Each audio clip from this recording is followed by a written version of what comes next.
For 5 centuries, Hollywood gave us a comfortable lie, a pale aristocrat in a silk cloak, afraid of garlic and wooden stakes.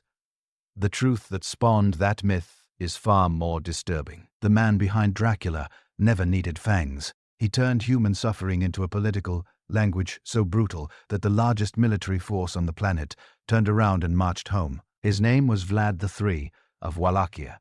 For his allies, he was the only wall standing between Christian Europe and total Ottoman conquest. For his enemies, he was something they had no word for. A prince who engineered horror the way architects design cathedrals, with precision, with purpose, and with an audience in mind. And the most devastating part of his strategy did not involve soldiers. It involved the women of the Ottoman Empire. Wives' daughters, mothers seized in raids, and turned into a spectacle so shocking it was designed to shatter the will of an entire civilization before a single battle was fought. We are going to trace every step of this story, from the years Vlad spent as a boy locked inside the Sultan's palace, learning the exact fears of the empire he would one day destroy, through the bloody path that put him on a throne no one expected him to keep, all the way to the night when thousands of Ottoman scouts crested a hill and discovered an entire valley transformed into a forest of impaled human bodies, many of them women, stretching to the horizon under torchlight. When this is over, you will have to make a choice. Was Vlad a nation's last desperate hope, or something history should never have forgiven? Before we go any further, drop a comment and tell me where in the world you are watching from right now. And if stories like this are why you are here, hit subscribe so you never miss one. This is ANC Astral, the best dark history channel on the planet. 1349. In 1442, everything an 11-year-old boy understood about the world collapsed in a single afternoon. Vlad, born heir to the throne of Wallachia, did not lose his future to war or plague. He lost it to a handshake. His own father surrendered him, and his younger brother Radu to Sultan Murad II, as breathing guarantees of loyalty. They were not diplomats. They were not students. They were children used as currency, proof in bone and blood that Wallachia would not step out of line. For a boy raised on stories of Ottoman cruelty, the betrayal was absolute. One day he was a prince learning to rule. The next he was a captive walking through palace corridors filled with the language of his enemy. Everything around him shifted. The prayers were different. The customs were foreign. The faces watching him belonged to the very people his family had warned him about since birth. But none of that hurt as much as the invisible wound, the understanding that his own father had weighed his sons against his throne, and chosen the throne. The place that would forge him was an Ottoman citadel far from anything he knew, a fortress where authority was not simply held but performed like theater. Inside those walls, Vlad and Radu were raised alongside the Sultan's own heir, Mehmed, the future conqueror who would one day tear Constantinople from the hands of Christendom. On the surface, this was a privilege. Beneath it, the arrangement was a leash. If their father ever broke his oath, his sons would be the first to pay. The brothers received an education that most European nobles could only dream of. Philosophy, astronomy, languages, theology, the art of calligraphy. They were trained in horsemanship, combat, and military strategy. But the lessons that buried deepest into Vlad's mind never came from any classroom. They came from what he witnessed with his own eyes when someone dared to challenge the empire holding him prisoner. He watched how the Ottomans handled disobedience among their elite Janissary corps. He saw what became of towns that refused tribute. He observed officers broken not behind closed doors, but in open courtyards, where every cry of pain carried a second purpose: instruction. Inside the empire, fear was never accidental. It was architecture. When a settlement defied the Sultan, it was not merely conquered. It was unmade in a way designed to echo across provinces. The aftermath was left visible. Bodies arranged where caravans would pass, ruins left standing as monuments to disobedience. Vlad absorbed every detail: the choreography of public executions, the positioning of remains along trade routes, the way a single act of violence, staged correctly, could govern 1,000 bails without another sword being drawn. It was savagery dressed as statecraft. Radu responded to captivity by surrendering to it completely. He embraced Islam, adopted the customs of the court, and earned the affection of those around him. The silk, the music, the intellectual gardens of Ottoman culture became his world. He thrived. Vlad traveled the opposite path. Every year, inside those walls turned him quieter, colder, more watchful. He did not assimilate. He catalogued. He studied the empire the way a prisoner studies, the habits of his jailer, memorizing every routine, every weakness, every blind spot. During the frozen nights of his captivity, Vlad arrived at a conclusion that would govern every decision he ever made.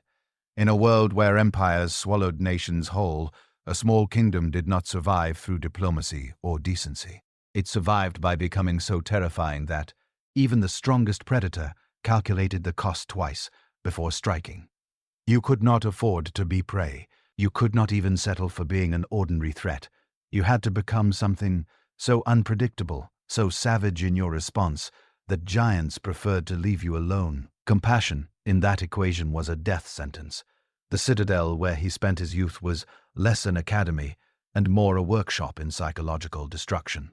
Vlad witnessed interrogations, mass floggings, ceremonial beheadings, and collective punishments executed with chilling discipline. He studied how the empire selected locations for spectacle, how it arranged the dead, how it timed its violence, so the image of suffering outlasted the suffering itself. The principle was brutal and elegant. A mind exposed to enough horror surrenders long before the body gives out. Years ground forward. When Vlad was finally released and pointed back toward Wallachia, the boy who had been handed over no longer existed in any recognizable form. In his place walked a man who had spent his formative years inside the belly of an empire and emerged not converted, but weaponized. His intellect was a blade. Whatever warmth had once lived in him now lay buried beneath years of calculated silence. He moved toward his homeland, carrying a single conviction scorched into every part of him. Wallachia would either become something the world feared, or it would cease to exist entirely. What awaited him was not a kingdom ready to welcome its prince. Wallachia was a bruised strip of land crushed between two giants, Catholic Hungary pressing from the north and the Ottoman Empire grinding from the south. The soil was poor, lawlessness had spread like disease, peasants withered while the local aristocracy, the boyars, gorged themselves on corruption. These nobles had perfected the art of treachery over generations. They had overthrown rulers, switched loyalties on command, and most unforgivably, they had orchestrated the assassination of Vlad's own father and the burial alive of his eldest brother. For Vlad, this was not abstract governance. This was vengeance fused with survival. He understood with absolute clarity that if he attempted to manage this rotting system with patience and negotiation, the boyars would dismantle him exactly as they had dismantled every ruler before him. If he wanted a nation capable of standing against the Ottomans, he first had to tear out the decay festering inside Wallachia's own walls. His opening move was disguised in elegance. Vlad summoned the nobility to a lavish banquet at Targovishti, his royal seat. He offered them exquisite food, generous gifts, and rivers of spiced wine. He let them celebrate, let them posture, let them believe their new prince could be managed. Some of the men raising their cups had participated directly in the murder of his family. Not one of them suspected that the meal they were enjoying would be their last. When the final toasts were made and the torches began to gutter, Vlad gave his order. The exits were sealed. Armed men flooded the hall. The performance was over. Dozens of boyars were killed where they sat. Others were dragged away in chains.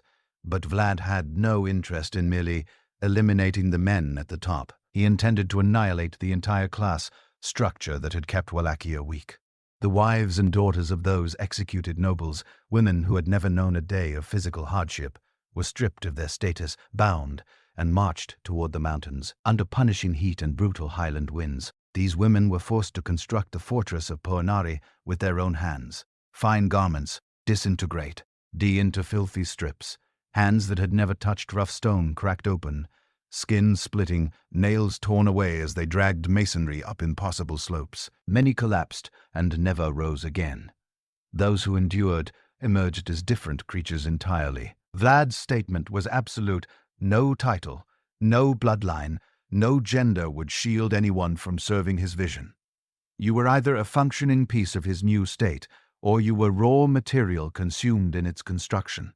From that point forward, his domestic rule operated on a single principle: total obedience or total destruction. Theft, idleness, dishonesty.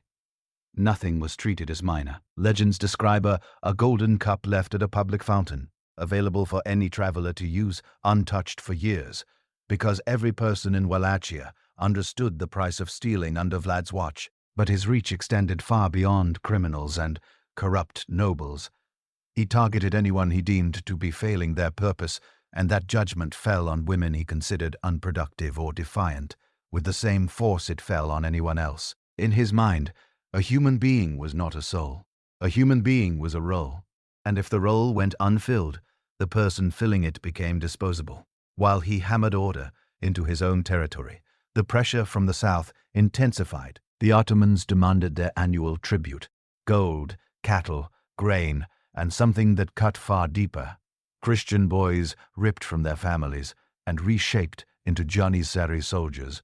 Every child taken was a future erased, a son turned into a weapon aimed back at his own people. Vlad understood this system with a hatred that went beyond politics. He had lived inside it. He had breathed its air. He despised it with the kind of cold, patient fury that does not fade. In 1459, he made his decision: no more tribute, no more submission. And he did not communicate this through diplomacy. He chose a gesture so violent it could never be misread. When Ottoman envoys arrived at his court and declined to remove their turbans, citing religious tradition, Vlad instructed his soldiers to assist them. Iron nails were driven through the fabric, through the scalp, and into the bone beneath.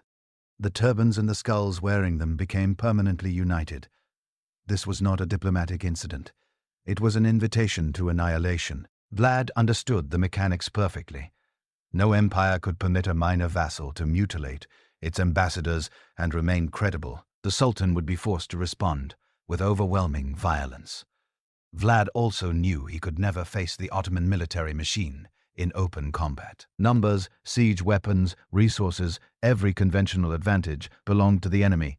So he committed himself entirely to the one battlefield where he believed a small nation could win against an empire, the battlefield of the mind. In the winter of 1461, he made a move the Ottomans never anticipated. Instead of fortifying his borders and waiting for invasion, he crossed the frozen Danube and struck Ottoman territory first. This was not a campaign of conquest or glory. It was an operation designed to dismantle courage itself. Settlement after settlement was reduced to ash. Fields were destroyed. Animals were butchered where they stood.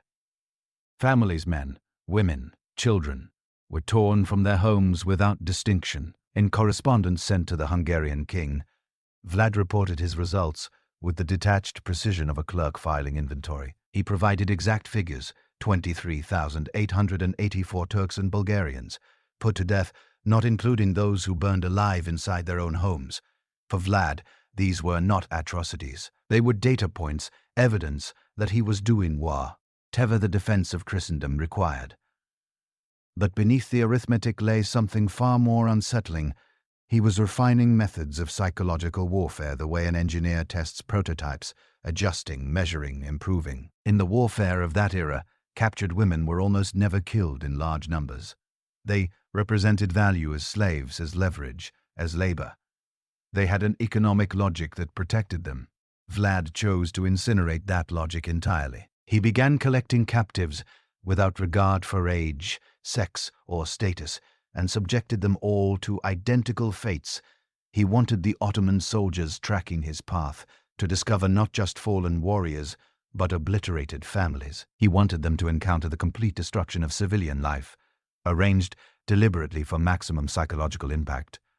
This is when he perfected the technique that would permanently attach itself to his name: impalement. The stake was not designed for swift execution. It was engineered to extend agony for as long as the human body could sustain it. A tall wooden pole was carefully rounded at the tip and coated with oil. It was then forced into the victim through the lower body at a precise angle calculated to bypass vital organs, traveling slowly upward through the torso. The victim was then hoisted vertical the base of the pole, planted in the earth, gravity pulling the body downward, inch by inch. Death was not immediate. It arrived over hours, sometimes over days, beneath open sky, with flies swarming open wounds and carrion birds tearing at exposed flesh, with organs slowly displaced and internal bleeding building without release. The victim became a living monument to suffering. Travelers passing beneath could see faces still contorted in agony, eyes still open, mid-scream. It was brutality transformed, into public installation, and Vlad deployed it with increasing sophistication. He paid particular attention to mothers. Captured women with children were not quietly absorbed into the machinery of war or traded as property. They were raised on stakes in the most visible positions available. The message roared louder than any battlefield trumpet. I am not only destroying your armies, I am reaching into your homes. I am turning your wives, your daughters, your unborn futures into instruments of war. He understood that for many soldiers marching under the Ottoman banner, the image of their own women subjected to this fate was more devastating than any wound they could suffer themselves. The air along the Danube thickened with the smell of char and decomposition. Vultures wheeled in columns above endless rows of the dead. Villages stood hollow. Water sources ran foul. Those who escaped carried what they had witnessed into every corner of the empire, and the stories moved faster than any cavalry column could ride. That was precisely the point. Word of this campaign of horror reached Constantinople. The crown jewel Mehmed II had ripped from Byzantine hands barely a decade earlier. The Sultan, who had breached the legendary walls of the Second Rome, now fixed his attention on the insignificant principality that had dared to humiliate him. He had already proven he could drag artillery across continents, reduce fortifications to rubble, and drown ancient civilizations in blood. But Vlad had struck at something more vulnerable than military infrastructure. He had attacked the empire's dignity in full view of every ally and rival watching. Mehmed mobilized everything. From every province of his domain, he summoned janissaries, mounted cavalry, infantry divisions, combat engineers, and heavy artillery. Contemporary accounts estimate 60,000 soldiers, perhaps 80,000, possibly more, assembling like a gathering thunderhead. This was not a retaliatory strike. This was a campaign of erasure designed to remove Vlad from existence and force Wallachia back into submission, or grind it into dust. Vlad knew exactly what was approaching. He had spent his childhood inside the machine, now aimed at him. He understood that meeting this force in conventional battle meant the end of Wallachia, in the end of Wallachia, in a single afternoon. So he prepared a different kind of war entirely. Croplands were set ablaze before the invaders could harvest them. Wells were contaminated with animal carcasses and poison. Entire villages were evacuated and left as empty shells. His own people suffered immensely, but he had decided there was no alternative.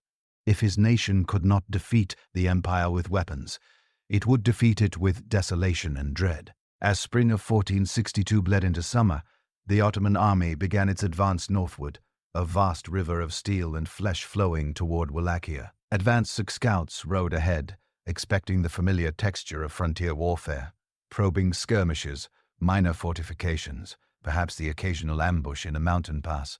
What they encountered was something else entirely. A wrongness in the silence. Fields reduced to black stubble, dwellings standing without a single living occupant, livestock rotting where it had fallen. The deeper they pushed, the stranger the landscape became. No fleeing civilians, no predictable resistance. Only an occasional body left in plain view, crude scaffolds erected at crossroads, and the persistent sensation of being observed from the tree line. The rumors about Vlad, that had once seemed like exaggerated propaganda, began to feel less like stories and more like warnings. Before we follow those riders to stir what waited for them at the end of that road, let me say something. If you have made it this far into this story, you are not here by accident. You want history told without filters, without shortcuts, with every difficult truth left intact. That is exactly why we built our inner circle, the lineage. It is more than a membership. When you join, you become part of the small group of people who make investigations like this one possible, people who refuse to settle for surface-level history. Members receive early access to new content and exclusive material, but more importantly, they help shape which Buried stories we unearth next. If this is the kind of history you believe should exist, consider joining the lineage and standing alongside the team behind ANC Astral. Because beyond the scorched earth and the poisoned water, Vlad was engineering one final act, not a skirmish, not a conventional massacre. A spectacle so profoundly horrifying that even the man who had conquered Constantinople would find himself unable to advance. And at the heart of that nightmare, once again, were women transformed into weapons of war without ever holding a blade. What those Ottoman riders discovered when they finally reached the approaches to the Wallachian capital was not a demolished city or a crumbling defense line. It was something that defied the categories of warfare entirely. A landscape where the horizon itself seemed populated by human figures, a forest constructed not from timber, but from the bodies of Vlad's enemies. And the message he had carved into the earth for the most powerful empire on the planet was only beginning to be understood. The Ottoman scouts who first crested that ridge were not inexperienced men. They had ridden through devastated provinces, witnessed the aftermath of raids, buried comrades taken by ambush, but nothing in their collective experience had equipped them for what Vlad had constructed in the approaches to Targovish. As the valley opened before them, they did not see a defensive position or a ruined settlement. They saw an endless grid of tall wooden poles, and on every pole a human body. Later sources describe a field stretching nearly 3 kilometers in length and a full kilometers in length and a full kilometers place. Not a forest of timber, a forest of flesh. Contemporary chroniclers place the number at roughly 20,000. This was not the scattered carnage left behind after a battle. It was organized, intentional. The highest-ranking captives had been mounted on the tallest stakes near the center, as though Vlad had imposed a grotesque order of rank even upon the dead. Surrounding them in widening rows were soldiers, farmers, elderly men, adolescent boys, and women. Most military leaders of that century, savage as many of them were, observed certain unspoken boundaries when it came to female captives. They might be enslaved, violated, bartered, but the mass public execution of women on this scale was virtually unknown. Vlad shattered that convention deliberately. He dragged women to the very center of the display. Witnesses recall long hair stirring in the breeze, garments stiff with filth and dried blood, bare feet dangling motionless. Some of the bodies had already begun to decompose. Others were recent enough that their final expressions remained legible on their faces. What shattered the observers most completely were the mothers. Some had been impaled within arm's reach of their children. Others had their infants fixed to the same stake, tiny forms, lashed or pierced alongside the bodies that had carried them. It is impossible at this distance to separate precise documentation from the inevitable distort. Ion of horror. But the pattern across every count is consistent. Vlad had made the family unit itself part of the weapon. He wanted every Ottoman soldier staring at those women to see his own wife, his own daughter, his own mother. Impalement as Vlad practiced, it was not improvised fury. It was a technique refined for duration and visibility. The victim was positioned so that death would arrive as slowly as the body could sustain. The pole was angled to initially bypass the heart and the major arteries.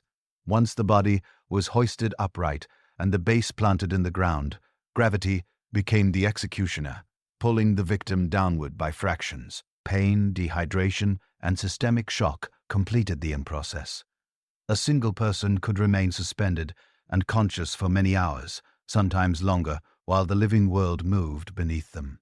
By the time Mehmed the Tekin reached the field with the bulk of his forces on June 17, 1462, most of those on the stakes had already died, but the enormity of the scene remained intact. The smell arrived first: putrefaction, old blood, human waste baking in the heat. Then the visuals struck: row upon row of poles, clouds of insects, dark birds, pulling strings of tissue from exposed wounds. The atmosphere was saturated. There was no direction a man could turn his head without confronting it. Mehmed was no stranger to atrocity. He had shattered the defenses of Constantinople. He had sanctioned mass killings. He had executed rivals within his own bloodline. And yet Ottoman and Italian chroniclers alike, many of them openly hostile to Vlad, converge on the same observation: the scene disturbed him visibly. One account describes the Sultan, pulling his cloak across his face as he rode past the rows of the dead, unable to hold his gaze on what his enemy had engineered. Different sources preserve different versions of what passed through his mind, but all of them orbit the same realization. How do you wage war against a man willing to do this? How do you break someone who has already abandoned every convention, every boundary of ordinary conduct, in order to terrify you? In certain versions, Mehmed is said to have acknowledged that a ruler capable of such acts possessed a value that transcended any piece of territory.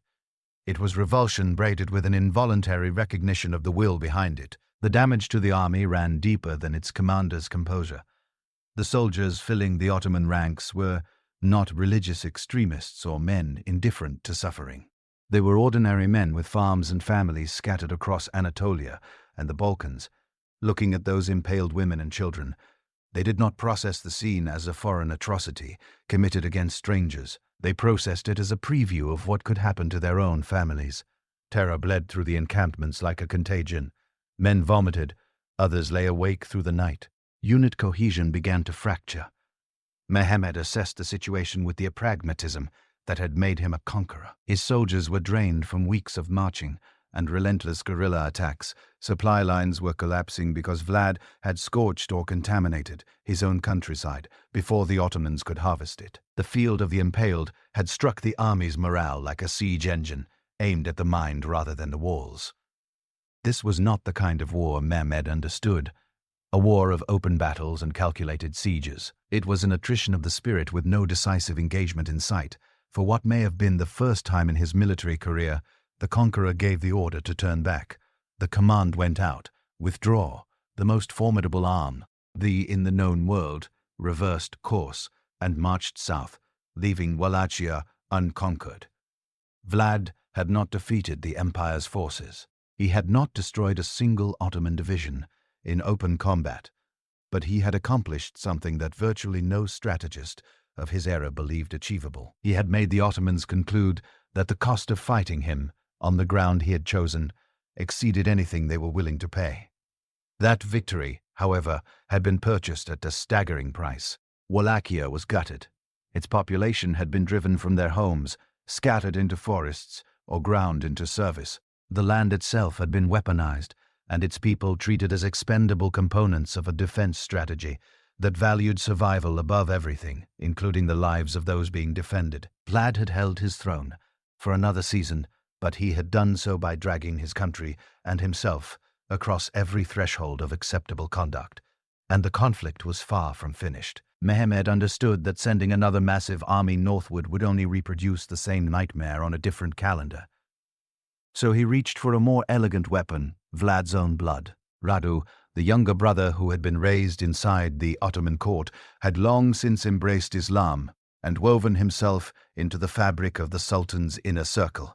Where Vlad was blunt and terrifying, Radu was refined. Where Vlad governed through dread, Radu knew how to offer something people actually wanted: the promise of normalcy. The Sultan equipped Radu with troops and aimed him at Wallachia, carrying a message crafted for exhausted ears. I am not bringing stakes. I aim bringing stability. Under my rule, markets will reopen. Fields will be sown again. Taxes will follow a pattern you can predict. No more forests of corpses. No more villages burned by your own prince in the name of resistance. Meanwhile, Vlad continued the only strategy he trusted. He kept burning his own settlements to deny the Ottomans any sustenance. He kept hunting anyone he suspected of disloyalty. For a Wallachian mother sheltering her children in some remote village, the calculus was unbearable. From the south came armies that might seize her sons and daughters as conscripts. From her own ruler's forces came raids that could reduce her home to cinder in the name of national defense. Radu's camp became a magnet for defectors. Boyars who had spent years trembling under Vlad's gaze now saw a doorway out. They sent their families, wives, daughters, children, into Radu's protection as demonstrations of allegiance. For these women, the reversal was disorienting beyond comprehension. One season, Vlad had forced noble women to haul stone up mountainsides like draft animals. A few seasons later, their sisters and cousins were being received by his own brother as honored symbols of a gentler order. The approach succeeded systematically. Village by village, estate by estate, Vlad's base of support dissolved. People had simply reached their limit. They were exhausted by life in a nation perpetually prepared to immolate itself. The very fear that had once eradicated crime and imposed a discipline now worked against him. If a ruler was as dangerous to his own people as he was to the enemy, then any alternative, even one backed by Ottoman power, began to look like mercy. By the autumn of 1462, Vlad stood nearly alone. His core guard remained loyal, but the broader foundation required to sustain a reign had evaporated. Radu, supported by Ottoman forces, and Wallachian nobles, pushed deeper into the country. Vlad withdrew into the brutal safety of the islands, retreating to the fortress at Poenari, the same stronghold that had been raised by the unbleeding hands of noble women years before.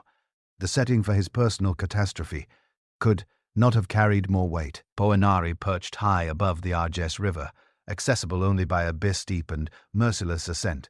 Within its walls, Vlad gathered his last followers and his family. Among them was his wife. Sources conflict on her precise identity, but the account of how her life ended has survived across centuries of local memory.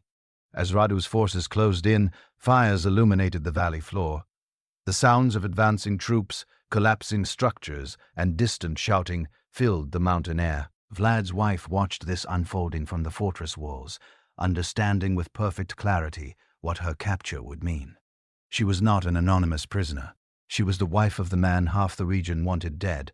If she fell into enemy hands, she would become a trophy, paraded, degraded, possibly destroyed publicly to satisfy the Unja for retribution against her husband. Local tradition holds that she turned to those beside her and spoke a final declaration. She would rather the fish of the river consume her body than allow herself to become a spectacle for her enemies. Then she stepped from the highest point of the fortress and fell toward the Argeche below. Whether her precise words have survived intact or evolved through generations of retelling, the site still bears a name connected to her death, known to this day as the River of the Princess. Vlad escaped that same night through a concealed mountain passage, leaving behind the fortress and the woman who had stood closest to him. His war for Wallachia was effectively over. He had forced an empire to retreat once, but he could not hold his own nobility, or even his own household, together. He was now a fugitive prince, with nothing left but his reputation. He rode toward the kingdom of Hungary, seeking the aid of King Matthias Corvinus, a Christian monarch who had publicly praised Vlad as a champion against Ottoman expansion. Instead of support, he found calculation. Matthias had his own diplomatic arrangements to maintain, his own reputation to manage before the courts of Western Europe. Openly backing a man already notorious as a butcher carried political risks that outweighed any strategic benefit, so the supposed defender of Christendom was quietly placed under arrest. But you cannot simply imprison a figure like Vlad without offering the world a justification.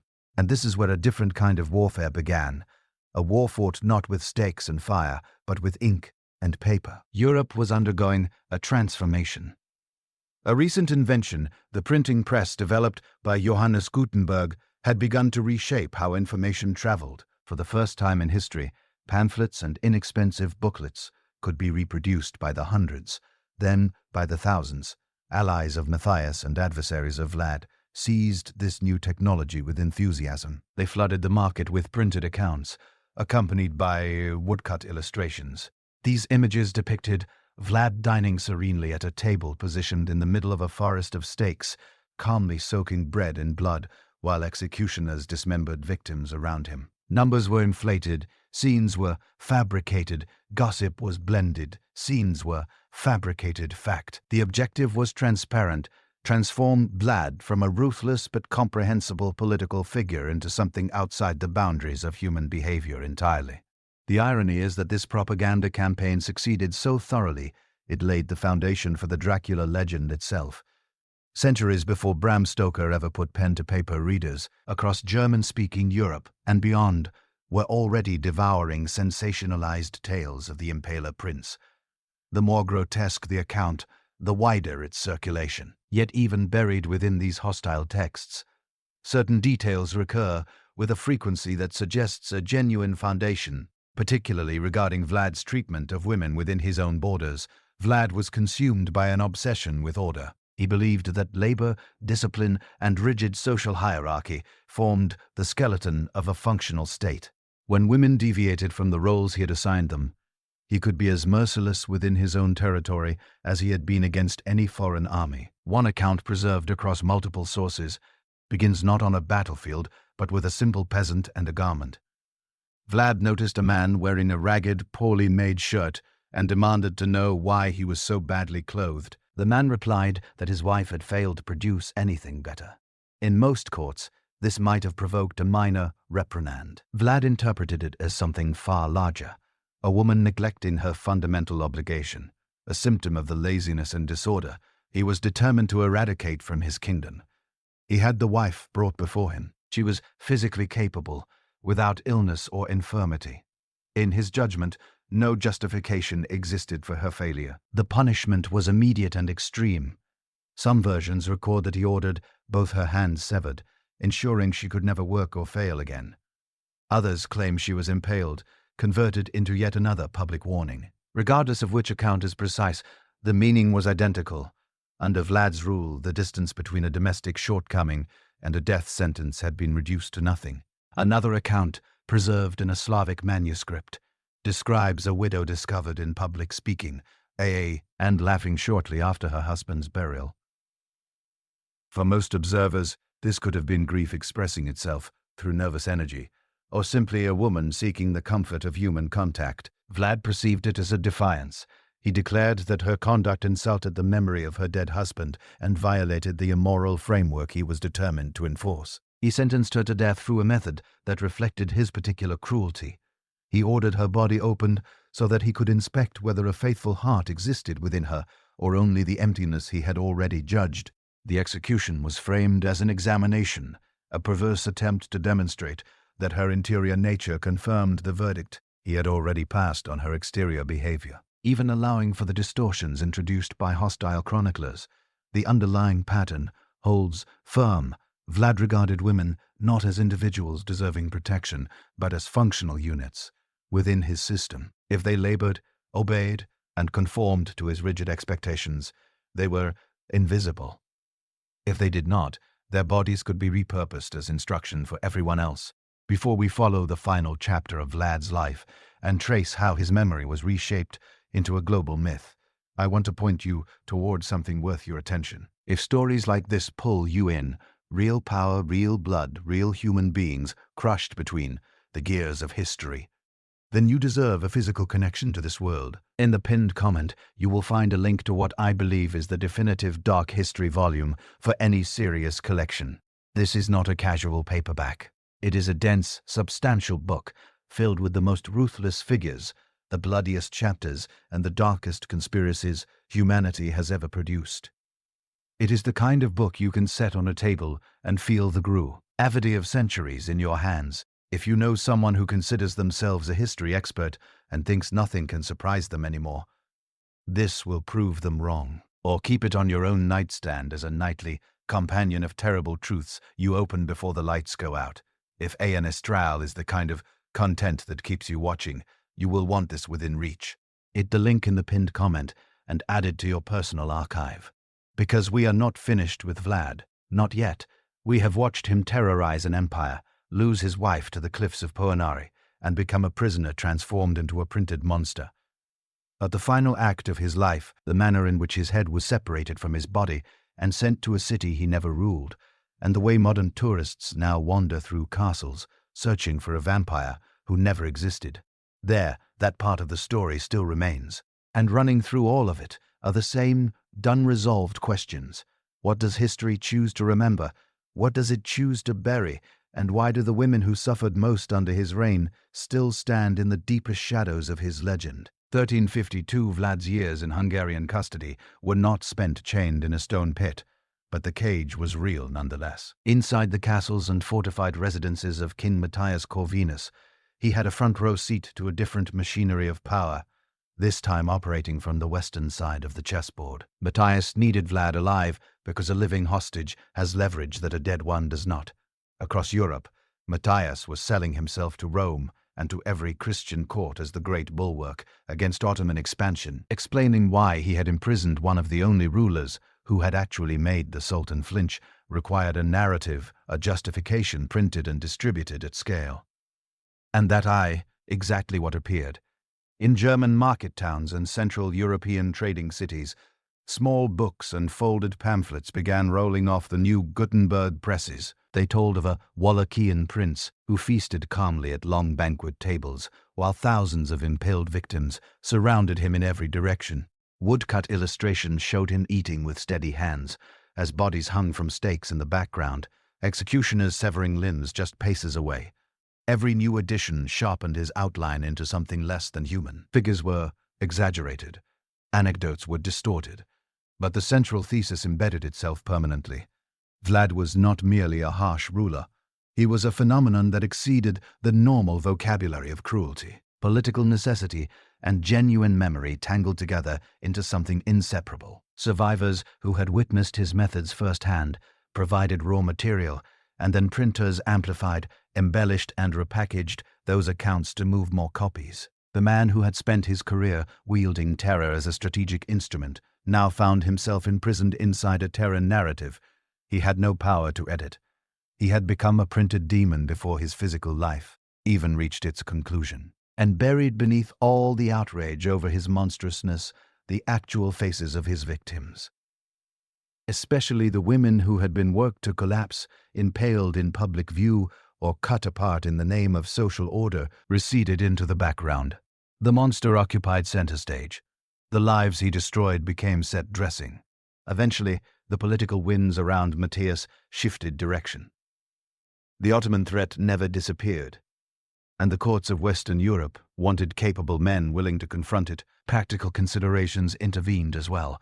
Alliances needed strengthening, marriages needed arranging, borders needed redrawing. Vlad was not abandoned to permanent confinement. He was eventually released and bound through marriage to a woman connected to the Hungarian royal family. The strategy was unmistakable: rehabilitate him, transform the savage of the pamphlets back into a usable Christian prince. Vlad did not return to power as the overwhelming force he had once been. He was older, scarred by defeat and years of enforced stillness. But he still possessed something that no other available candidate could offer, a name that made the Ottomans hesitate and made his own neighbors lose sleep. With Hungarian backing and regional allies, he mounted a final campaign to reclaim the Wallachian throne around 1476. For a brief window, the crown was his again. But the country he stepped back into was not the one he had left, and neither was the man wearing the crown.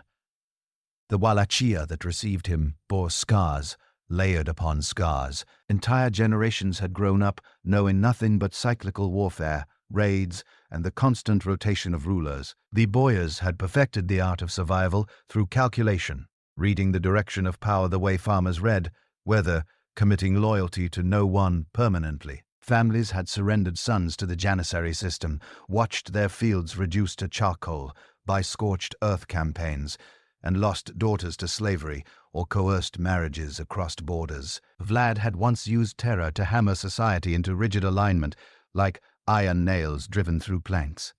Now the entire structure groaned and shifted no matter how much force he applied. The accounts of his final months are fragmented and frequently contradictory. Some describe the renewed military operations against Ottoman positions.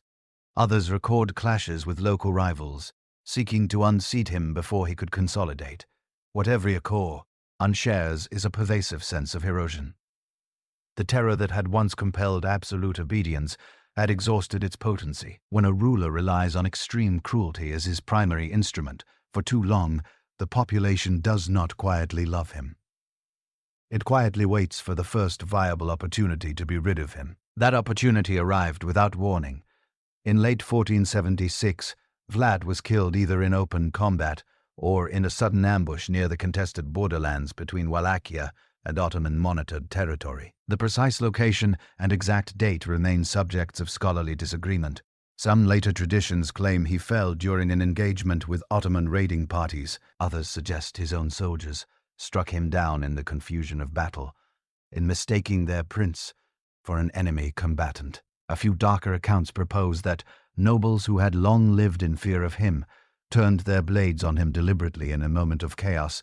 What carries the greatest weight is what happened to his body afterward. Whoever delivered the killing blow, his enemies recognized the strategic value of his head.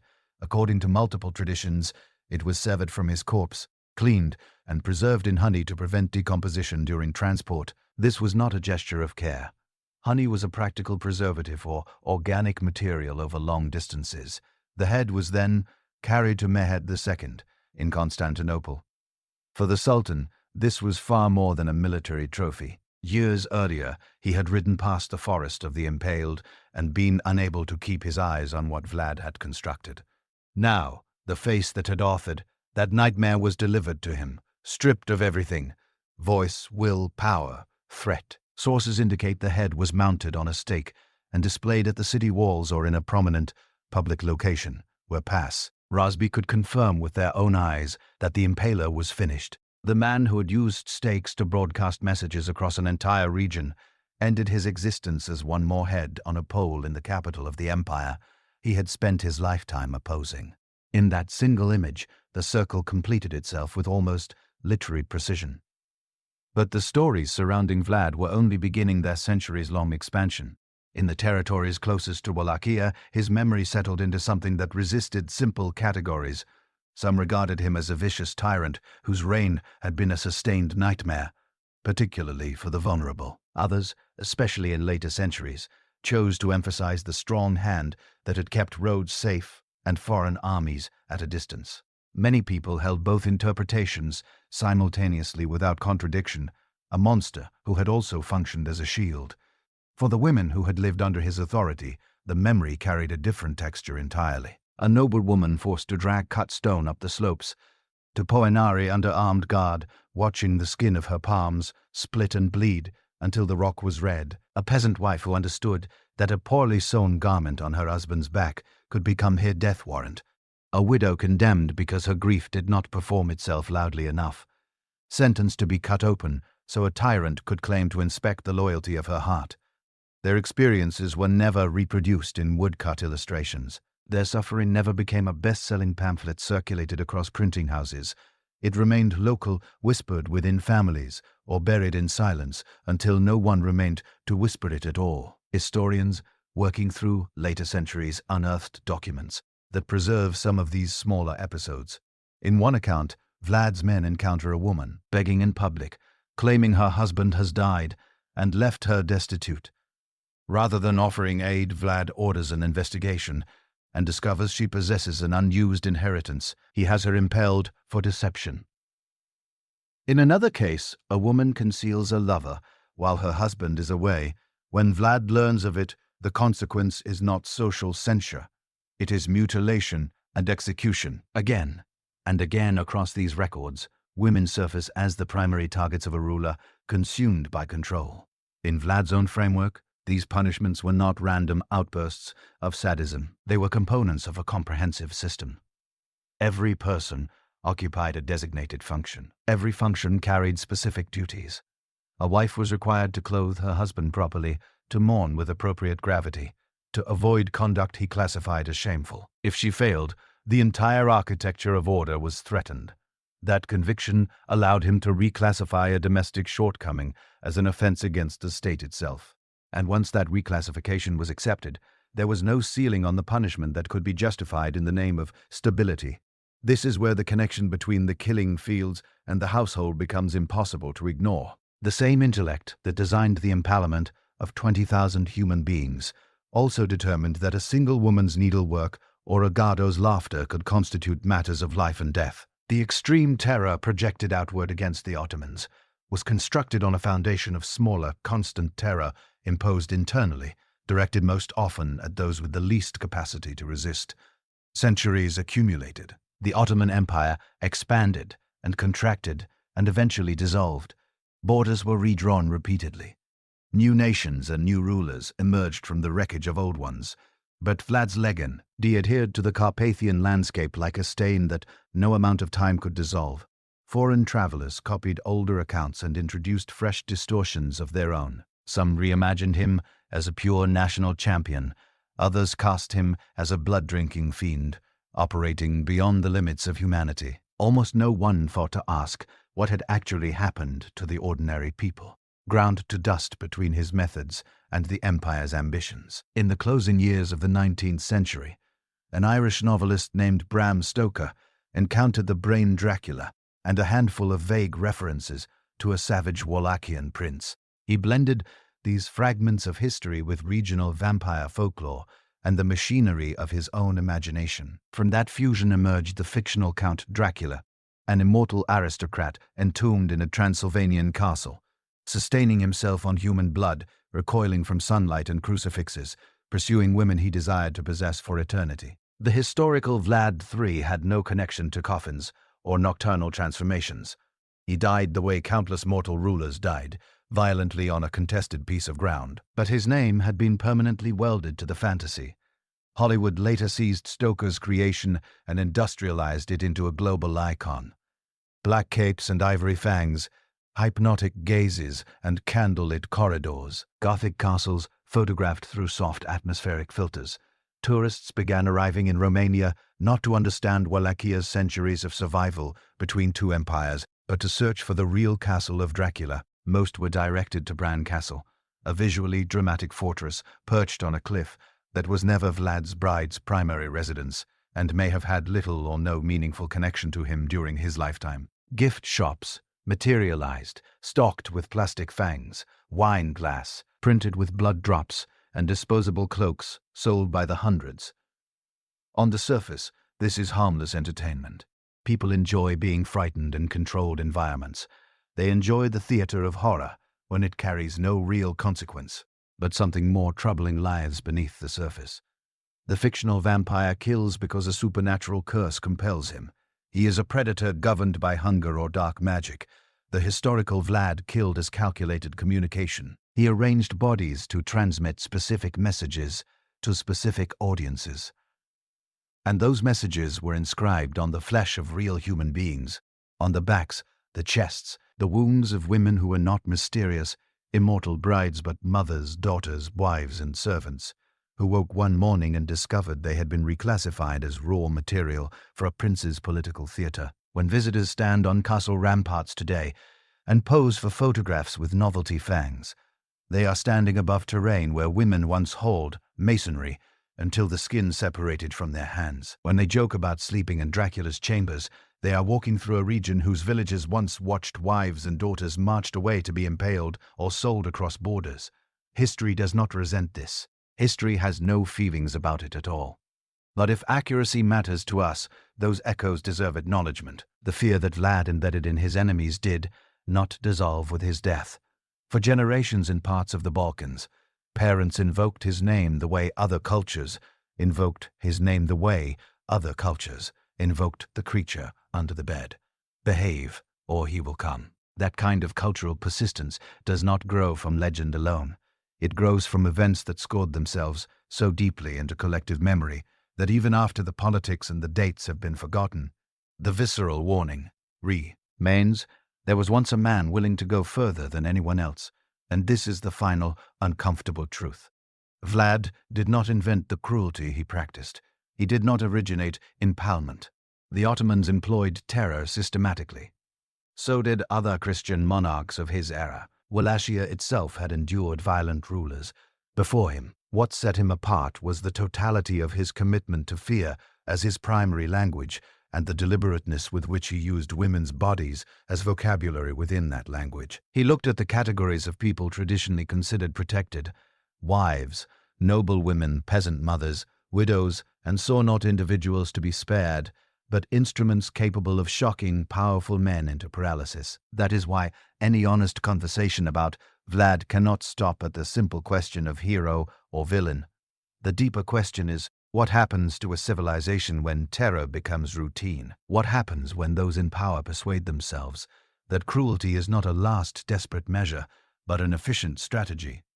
The bodies that once filled the field outside Targovishta are long gone. The fortress of Poenari is a crumbling ruin. The blood that stained the Danube washed downstream centuries ago. But the logic that permitted those acts persists wherever authority treats human beings as instruments, rather than ends in themselves. So the next time someone mentions Dracula and smiles about vampires haunting the Carpathian Mountains, remember this other version. Remember the boy surrendered as a hostage by his own father, the man who converted his homeland into a weapon, the ruler who sentenced women to death over garments, tears, and rumors. Remember the Ottoman soldiers who saw their deepest fears materialized in the bodies of impaled mothers.